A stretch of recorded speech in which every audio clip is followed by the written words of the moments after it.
வணக்கம் நண்பர்களே. இன்னைக்கு பலர் என்னிடம் கேட்குறாங்க, சார் நான் பிசினஸ் பண்ணணும், ஆனால் என்ன பண்ணுறதுன்னு தெரியல, புதுசாக ஐடியா இல்லை அப்படின்ற. உண்மையை சொல்லவா, பிசினஸ் செய்ய புது ஐடியா தேவையில்லை, புது பார்வை தான் தேவை. ஒரு புதிய தொழிலை தொடங்க விரும்பினால் எது அதிகம் லாபம் தரும் என்று தேடாதீர்கள். மக்களுக்கு என்ன கஷ்டம் இருக்கிறது என்று தேடுங்கள். எங்கே பிரச்சனை இருக்கிறதோ அங்கேதான் வாய்ப்பு இருக்கிறது. மக்கள் நடக்க கஷ்டப்பட்டார்கள், சைக்கிள் வந்தது. கடிதம் எழுத நேரமானது, இமெயில் வந்தது. கடைக்கு போக சோம்பேறித்தனம், ஆன்லைன் டெலிவரி வந்தது. மக்களின் பிரச்சனையை தீர்ப்பதுதான் சிறந்த பிசினஸ் ஐடியா.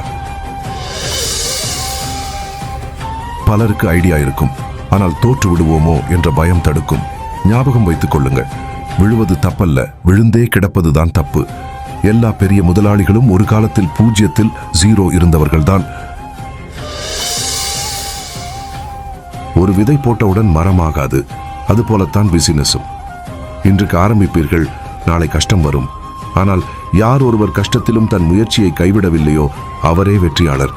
நமது தாரக மந்திரம் ஒன்றே ஒன்றுதான், விடாமுயற்சி விஸ்வரூப வெற்றி. இன்றே சிந்தியுங்கள், உங்களை சுற்றி என்ன பிரச்சனை இருக்கிறது என்று பாருங்கள், அதற்கான தீர்வை கையில் எடுங்கள். உலகம் உங்கள் வெற்றிக்காக காத்திருக்கிறது. நன்றி, வணக்கம்.